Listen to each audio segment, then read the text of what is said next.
The BRRRR method is dead, right? Wrong. I created a new BRRRR method that works in today's market.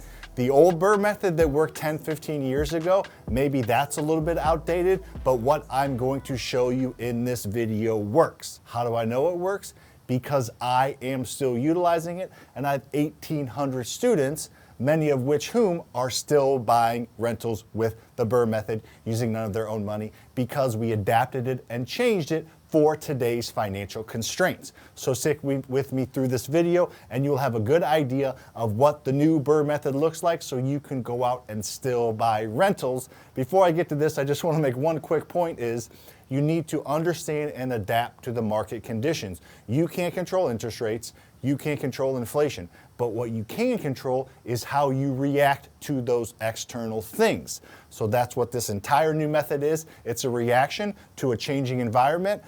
I want to be able to control my future and I don't want outside forces controlling it. So what I can do to do that and what we're going to do here is we're going to create new ways to adjust to what happens so that we can continue to still create wealth and buy rentals using none of our own money, because I have utilized this new BRRRRS method to buy over $50 million worth of real estate without using any of my own money, many of which has been in the past couple of years with this new market condition. So with all that being said, please hit that like button. I would really appreciate it. Just hitting that simple like button really helps push this out. The algorithm catches it and more people will see it, and it's free information. And at the end of this video, I am going to give you and tell you where to go to get an absolutely free training about how to find and fund deals. We're going to talk about the BRRRR method, but the missing gap is finding and funding.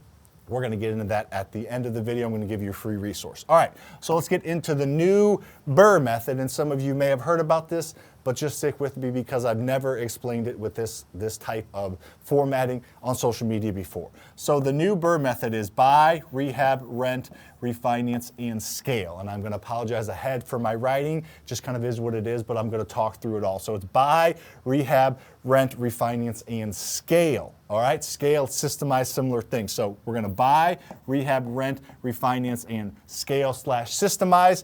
But don't worry, at the end, I'm going to go over a quick example here. I'm going to break down each letter, and I'm going to give you tips and tricks as to how to utilize them in today's market. I'm going to give you tips on buying, rehabbing, renting, refinancing, and systemizing in today's market. So we're going to get all on the same page. I'm going to go over a real life example, and then we're going to break each letter down and talk about how it's different than the old BRRRR method and how this can work in today's market. All right, let's get the ball rolling. So like all real estate investing and what you get in the training is all starts out with a distressed property and a lender.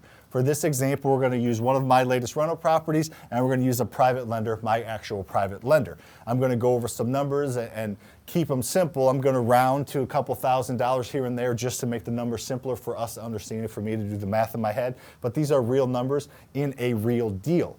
And again, I'm going to give you training at the end of this video that talks about how to find distressed properties and how to find funding sources. So we're going to plug those two gaps at the end, and I'm even going to talk about how to get involved with my community at a deeper level. All right, so this all starts out with buying a distressed property, but borrowing somebody else's money to do it. So let's say you get a distressed property coming across your plate via a wholesaler, a real estate agent, maybe your own marketing, and you know you can buy the distressed property for 150 grand, and after looking at the numbers and walking the project, you know that it needs about $40,000 worth of work. So what you need is you need $190,000 to buy and fix up a distressed property. All you need to do is get a $190,000 loan from a private money lender. Hard money lender, different examples. Again, that training we're going to talk about at the end is going to tell you how to find that. But for now, let's just stick with the concept. So we borrow $190,000. We write a $150,000 check to the title company to close on the property. Now we own it. Then we write $40,000 checks, basically, to different contractors to repair the property. So now we have a nice fixed up property. At this point, you still owe a private lender $190,000. However, you get the property rented to make it a cash producing asset. Now, when I break down this part of the BRRRRS method, as we go further down in this, we are going to talk about S, M, L, M, and 8. All right, those are different ways that is not in the normal BRRRR method, and there's several different other things we're going to get into, but for that letter, let's focus on that. Now, this is the refinance step. This is a very, very important step. You have a property that you own, all cash. Although it's somebody else's cash, you own it. You are collecting rent. At this point, you go to a small local bank, not your Bank of America's, not your Commerce Banks, not your Wells Fargo's or Rocket Mortgages. We're talking about your small local banks. They're community banks. Like the banks I work with are First State Bank of St. Charles, People's Bank of Troy, American Bank of Missouri, First State Community Bank. So those types of banks that are in every market from New York to Oklahoma, every market has them. Those are the banks you go to. And we're going to break this down how to contact them here when I get to this part of it. But these banks will do an 80% cash out refinance, up to 80%. And this property, I think it appraised for like $252,000, but again, we're keeping it simple. It appraised for $250,000. So the bank literally handed me a cashier's check for $200,000. I took the cashier's check and I wrote my private lender back a check, I think again for like $198, but let's keep it simple. I wrote him a check back for $200,000. So this private lender, his name is Steve, great guy. He made $10,000 and didn't do anything. Nothing. Or I guess he wrote a check and received a check, but that's all he did. And I have a ton of resources on how to find private lenders and even trainings on that. So what I did was I borrowed money to buy and fix up a property, got it rented, got a loan from the bank based on the new appraised market value and paid back my private lender their entire $190,000 plus $10K in interest. And guess what? He's happy too. The house is happy, and now he's happy because he just made good money. He made, he made 10 grand profit, 8 grand profit, whatever it was, in like, I don't know, 90, 100 days. Very, very cool, very, very simple. And then we get into the system side of it, which I'm actually gonna wait and break that down when I break down each letter. So before I break down and talk about specific things to utilize to buy properties that work now that didn't work back then, same with rehabbing, same with renting, refinancing, and systemizing, let me show you the power of this really quickly. I promise this is gonna be worth your time, all right? So this property today, and so again, sorry for my writing, is worth $250,000. I currently owe $200,000. So I have $50,000 worth of equity in one property I bought using none of my own money. That's the exciting part. You're not going to cash flow a ton on this because you're using none of your own money. You're not able to borrow money, buy discounted, get equity, and cash flow. You can't have it all if you're not using any of your own money. So you're going to cash flow a little bit if you do this the right way, the way that we do it. However, you do get 50K equity. That's exciting. But what's really, really cool is letting real estate do what real estate do. And in 15 years, this property will be worth a minimum of $500,000. Probably more closer to $6, but let's just keep it simple. This price point usually doubles in value every 15 years. So this will be worth $500,000, but you get the other upside of having somebody else pay your mortgage and your principal down. So this is going to be paid down to, at a minimum, again, I'm being conservative, of $100,000. So in just 15 short years, which is a long time, but not really considering most people work for somebody else for 40 years, in 15 short years, you're able to go from $50K to $400,000 in equity in one rental property that, yes, it was difficult and challenging, but you bought using none of your own money or maybe a little bit of your own money. That is more than the average 401K and IRA combined at the age of 65. So that is incredibly powerful for just one property, and you get cash flow and tax savings, but that equity is real and is actionable. And let's say you decide to do this 5 times over the next few years, that's $2 million in equity minimum that you will have. And again, it was a long process that you did using none of your own money, okay? So yes, there's lots of steps to this, so let's break down each letter and talk about how to maximize it for the modern, the new BRRRR method, or the BRRRRS 2.0, however you want to call it. Again, then we're going to give away training at the end, and then also talk a little bit about how you can work with my team and make all this kind of, a little bit easier and more efficient for you. We can kind of do that for you. Again, make sure to hit that like button if you have not. I would appreciate it. Again, I'm not asking for anything, just giving you away free advice. All right, so let's talk about the buy. So the key to buying real estate in today's market, and you're gonna probably know this, but let's talk through it, is buying at a discount. You have to buy at a discount because a few years ago, real estate was going up in value so quickly that you didn't have to buy as much of a discount. So you need to buy at a deep discount today to make this work. And the only way to buy at a discount is to buy properties that are distressed. You need to buy that distressed property in order to buy it at enough of a discount to make this work in today's market. Again, I bought three of these last week, and we have to work through the process still, but on paper, and we're pretty good at performing what's on paper now, we're able to buy them, and we're going to cash flow still because we bought them distressed and at a discount. That is key. Now, the way to do that is, do you think finding distressed properties is easier on market or off market? Told you my writing wasn't going to be cleaned up, but the information's good, right? Off market. Off market. So if you're able to find off market properties via kind of like a hidden shadow market, that's where you're able to get really, really good deals and buy at enough discounts because of the distress to make this whole thing work. All right? So, and the two key things you're going to want to do that you're able to utilize for today is borrow money from a private lender and buy a deal from a couple of different lead sources. So let's go over. So this one, if you're using a private lender, you're going to have less money costs, so you're able to refinance less amount of a deal, and you're able to have less of a loan and cash flow more. So find private lenders. I have a ton of trainings and YouTube videos on that here on this channel. Probably, all right, I will include a private lender training in the description of this video, but you have to like this video and share it with a friend to access it. I have no way of tracking that, but if you have a friend that's interested in real estate at all, I would think you'd want to help them because they're your friends, so share this with them. But let's go over two lead sources that you're able to get off-market distressed properties, and then we will move on to some rehab tips, okay, that work for today's market. So the number one place that I think you should find distressed properties are wholesalers.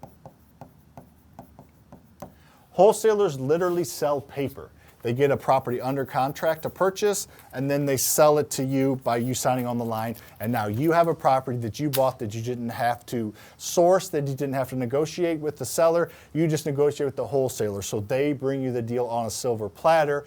And you can find wholesalers by going to your local meetup groups.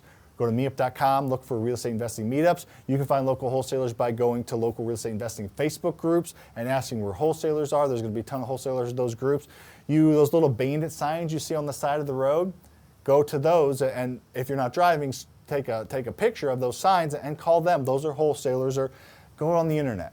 If you live in Cincinnati, type in real estate investing companies or sell my house fast cash Cincinnati. Whatever companies pop up at the top of that list, they are all wholesalers. They're companies like mine I have in St. Louis that gets properties under contracts and sells them. We closed on a lot of them and rehab some, but we wholesale a ton as well. So those are ways to find wholesale.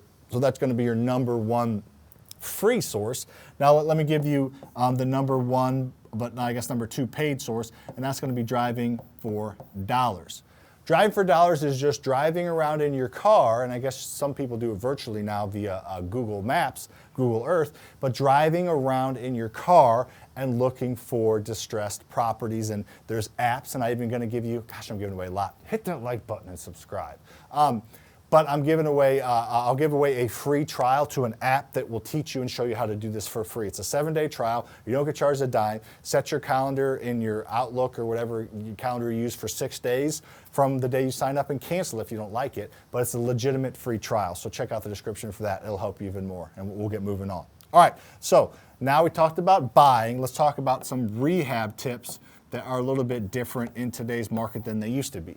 So what used to happen was, especially from like 2019 to 2022, you used to be able to just put lipstick on a pig and rent it out, or sell it. I guess either one. Just there wasn't a requirement to do a lot because interest rates were still low-ish, and the demand was so high and the supply was so low that you could do anything and sell anything or rent anything. That is not the case anymore. There are certain things you could and should do to maximize this rehab to allow you to attract the best tenants. All right, so the first thing is being a landlord with pride and not a slum lord. Do not be a slumlord. Be a landlord with pride. Having pride in ownership and making your house or your property by the rehab process somewhere that somebody wants to live and not has to live is huge. You don't want to make this, oh, I don't have to live here, so I don't care. I'm just going to paint the cabinets one coat, crappy color, leave this gross floor in here, and just clean the walls, and it looks dingy and feels gross. You're not going to attract the best tenants, but you're also not going to get the most rent, the highest appraisal, or the most equity. It's just bad all the way around, being a slumlord and putting lipstick on a pig. So make your property a little bit nicer than it needs to be, rather than putting, this gross, like vinyl sheeting or this gross carpet that used to be there for 20 years that you just cleaned. Spend a couple extra $1,000 and put luxury vinyl plank in there and throw some granite in the kitchen. It's not that much more expensive than Formica countertops. Make it a little bit nicer. It's going to do several things. All of them are going to give you more cash flow. If you have a nicer house slightly than it needs to be, you will get a better tenant and you will have more cash flow because you're going to have more rent. You will also get a higher appraisal because the house is nicer, so you will have more equity. And then you will have less maintenance, so you have less outflow of cash. You'll have more inflow of cash because you'll have just recently rehabbed the house and you made it nice and you put hardwood or luxury vinyl plank or hardwood or granite. You made the surfaces so that when a tenant moves out in 2 years, you clean instead of replace. Cleaning is much cheaper than replacing. So those are some tips and tricks to just go a little bit further. And honestly, none of this is rocket science, but it just goes to show that if you go a little bit further and you do slightly 5-10% more than other people, it makes all the difference in the world. So many people are willing to go here. If you're willing to go here, you will get to where the money is because it's just by going a little bit further. All right, the next step, and this one's kind of not the most exciting one, but the one that has the biggest change over the past several years is the rent step. In order to cash flow, which you're not going to buy a property, I don't think, unless it's going to cash flow, collecting more rent is a big, big part of this. So, and if you're able to collect more rent, you're able to buy the property and potentially cash flow on one that you wouldn't have and close on deals that maybe you wouldn't have because you're able to maximize cash flow. So there's a ton of things that go into this as far as tenants and approval and all that, but let's just basically talk about what tenant base you are marketing to. And this is the SMLM8 that I talked about earlier. So you can rent properties, and this did not exist that long ago, this many options. You can rent properties out on a short-term basis. You can rent properties out on a mid-term basis. You can rent properties out on a long-term basis. I just want to make sure that you're aware of all of these options. And then on a long-term basis, you have Section 8 and you have market rent. So these are your options. Let's go through them. And these aren't going to work for every deal, but just when you're looking at this property before you buy it, just know that you have these options available. So short-term rent is like an Airbnb, VRBO. So not every municipality allows for it. Most do, not all of them though, so make sure. And it requires a little bit more cash to furnish. And it requires more maintenance. But you're able to get more cash flow. So on average, you're able to get about 3 times more rent collected on short-term rentals than long-term rentals. So you're collecting, instead of $1,000 a month, you're collecting $3,000 a month. But you do have more expenses and more overhead. But usually, if it's a good fit, you do a good job, you're going to net more. So that may be an option for you that you didn't know about or weren't looking to pursue that might allow you to buy rentals in today's market. And then the kind of newer thing that I really like is midterm rentals. So midterm rentals are renting out to traveling nurses, corporate leases, insurance claims, digital nomads. There are so many people that need midterm rentals. So these are 30, 60, 90-day leases. So here you have probably 40 tenants a year, 50 tenants a year. Here you have 3 or 4. Here you have 1. So it's a little more work than long-term, but not near as much as short-term. And the tenant base is great. And you may not think there's an opportunity for a midterm rental. Well, there probably is, because a couple different things. Midterm rentals are not outlawed anywhere. People outlaw short-term rentals by saying you need a 30-day or more lease. So that gets rid of short-term. However, midterms are 30 days or more. So there's no municipalities that stop midterms. So there's that side of it. But there is so much opportunity. Midterm rentals are like getting into short-term rentals, 20 years ago, 15 years ago. Midterm rentals, there's a site called Furnished Finders. It's the #1 site for midterm tenants to go to get placed into a house or an apartment. And they're like Zillow and the MLS combined. So they're the bee's knees. Everybody goes there. Bee's knees, such a freaking old Midwestern analogy, but whatever. They are where everybody goes. Right now, or last I checked, not too long ago, there's about 250-ish thousand listings on Furnished Finders. You may say, wow, that's a lot. No, it's not. There are 2 million traveling nurses in the United States, people that need that type. Now, obviously, some of them hotels or extended stay hotels or stay with family, but there's 2 million traveling nurses and 250,000 units available. And there's about 1 million more digital nomads, corporate leases. Somebody has to live somewhere for a time while they're moving their family and getting and finding a house because they got moved for a job. Insurance claims. My brother-in-law's house got hit by a tornado, and he signed 3 6-month leases that insurance paid for because he signed a 6-month lease, the house wasn't ready. Signed another 6-month lease, the house wasn't ready, and finally, after the last 6 months, the house was ready. But the insurance and most midterm rentals is going to get 2 times the rent that you get for long-term. So you're going to cash flow more with slightly more expenses. And then long-term is kind of our baseline. That's your normal 12, 24-month lease to a tenant that moves into a vacant house. They move all their furniture in. So not much expense beyond just the rehab. And you do have options, though. You have Section 8, which is just government-backed leases. Tenants will usually subsidize up to 100%, but not all. So just be aware of that. Not everybody finances 100%. Not every Section 8 tenants gets 100% financing. They sometimes have to pay a little bit themselves, or you just get the market rent. That was kind of deep there, but that's the beautiful thing about today's market and talking with somebody that knows your options, because we're still buying rentals and my students are still buying rentals. So again, we're going to talk about some free training at the end and tell you how to get involved with my community and my student base if you want the grooved path to wealth. Kind of up to you. All right, so the next one is rehab. So buying and rehabbing a property, the next one's refinance. Great, we're just going to keep that thing going. The next one is refinance. We already talked about rehab. See, we're just flying on this. We're just going to let that one in there. I'm not even going to tell the editors to take that out because I'm not super buttoned up. I'm just here to help. All right, so the refinance side of it, all right? So refinance. Refinance is something that is a little bit more of that confusing step, but the biggest thing is finding small local banks. Let me explain why you need to find small local banks and then give you some tips on how to find them. So small local banks are not like Bank of America or these big box banks. These big box banks, they take a mortgage, and they're only going to lend you money, by the way, if you're living in it or rented it. That you can't go to a bank and get a loan on distressed property. Let's just get that out of the way. Some people think that banks just won't do it. That's the answer. They won't. However, these big banks, they're going to sell your mortgage to Fannie Mae or Freddie Mac on the secondary market. So these big banks require you to meet every little line item so that they can package your loan and sell it off to Fannie Mae or Freddie Mac. So let's say Bank of America gives you a loan at 7%, and then they sell the property they sell the loan. They're going to service the loan to somebody else. They're not servicing it for 7.25%. That's not the exact amount, but just for simple math. So they made 0.25% on your $300,000 loan, and they moved on. They're done. The loan is off their books. It's on Fannie Mae, Freddie Mac's books.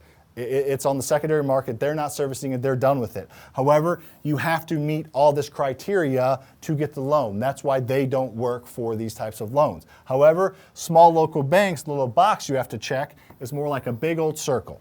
There is a ton, there's so many different options that you can use to get a loan from a small local bank because They do not sell it to the secondary market. They hold the note in-house. And to not get too technical, they make a little bit of money every month because they're servicing the loan and they own the debt or the mortgage themselves. They're not selling it off. The fact that they own it themselves, they don't have to go into all of these federal guidelines, so they're allowed to do refinances and things like that. They're able to be flexible and actually work for you. So you have a portfolio of houses, they have a portfolio of loans. Small business owners, small bank business owners are businessmen and women that are just masquerading as bankers. So their business model is to have a mortgage, have a portfolio of loans, while your business model is to have a portfolio of properties. So they work hand in hand. It's very, very valuable. So these small local banks, how you're going to find them is talk to real estate investors in your area, see who they use, because not every small local bank is set up perfectly for portfolio of loans for asset-based lending for rental properties. However, a lot of them are. So talk to other investors in your area who they use, go to local meetups, ask them who they use. There's probably a small local bank sponsoring a local meetup, and also go to, going to those Facebook groups I talked about earlier and asking what banks to use. Perfect. All right, the last S, we're not going to screw this one up, is systemize. Well, we did screw it up, but you know what I mean, systemize. I've called this one scale in the past, as I did earlier, systemize, but creating systems. So this is where we really help, and this isn't again, I'm going to give away the free training here in a second. This isn't a pitch for the community, for the mentorship, but this is where this separates the amateurs, the wannabes, from the professionals, the bees. So systems, creating systems, and you can do this on your own. 1000% I did, you can too. However, this is why people get involved in my community, because we have already done this for you.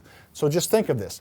If you have systems around the buy step, if you have lead flow magnets that's bring you paid leads and free leads, you have multiple funding sources, hard money, private money, you have different scopes of, different systems to attract more deals and attract more money, you're able to do more. The whole goal is to scale and do this at enough that it creates wealth. So having systems around the buy step will allow you to do more of it.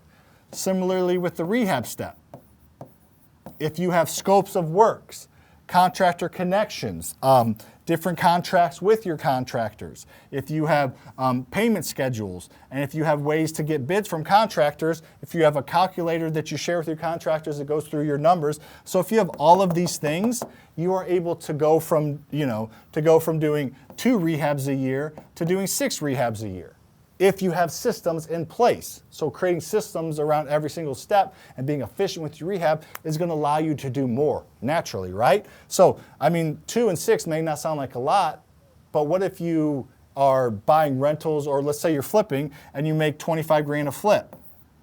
That's 50K versus, what is that? 150K, right? 25, no, is that 175? 25 times 4 is, so 150K. So that's the difference, is 100K. Difference of 100K because you're able to do more, or difference of millions of dollars in equity because you're able to buy several more rentals every single year. So creating systems around all that. Rent.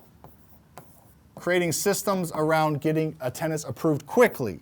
The right websites and syndication sites to have your rentals shopped everywhere. The right different options in utilizing which type of rental tenant you want to attract. Having leases in place that protect you and the tenant, having the right communication channel. So that's the point, is creating systems around this step will allow you to get faster approvals, better tenants, higher rent, less headaches, more cash flow, and more deals. You see the systems behind that in the refinance. We just got done talking about this one, but having a stable of 3 or 4 small local banks, some national DSCR lenders, having the paperwork to get the highest appraisal, having everything that allows you to deal with the multiple banks, and having presentations to give to the members of the bank that are going to approve your loans. All of the little things that are needed to get higher limits from banks to do more deals is all created through having the right systems. And this is something you can work towards as you work through your deals, or this is the reason, one of the 2 reasons why people join my mentorship. They join my mentorship to get my systems that are second to none, and to be more efficient and effective and do all the things I talked about from day one. And then they join to be part of my community, over 1,800 students that own over $250 million in real estate. It's the best of the best, interacting every single day. So that is, in a nutshell, why people need and use systems to get our system. So All that to say, if you go to the description of this video, make sure to go to, it's called Free Rental Webinar, but go there, that's gonna give you that free 20-minute training that walks through how to find and fund deals. It walks through those entire things, and I even put free funding webinar in there that is going to allow you to get training on how to raise money. All of it's free, you don't pay a dime for it. It's all free, you go there, you click on it, you get it. So that's what I got for you. Hopefully if you appreciate this video and all those freebies, I would appreciate you hitting the like button if you haven't at this point, I would hope you have, and subscribing and hitting the notification bell, because on this channel, before you leave, on this channel, I do lives, vertical lives that I do like on Instagram and other platforms, and then I do horizontal lives where I do these kind of things but just go live that way, and then I do talking head videos like this, but even cooler is I host my podcast here. So the video version of my podcast, it's on it's the FasterFreedom Show. Obviously, that's you're here, but it's the FasterFreedom Show on Apple and Google Podcasts. But also, I host the video versions of them here. So you get everything you need. This channel is probably worth. I could probably charge a subscription fee, and I don't know if people would pay it, but it's worth probably paying a subscription fee, but it's free because it's here on YouTube. So, anyways, all that to say, like, subscribe, hit that notification bell, and I will see you on the next video. Go create some wealth.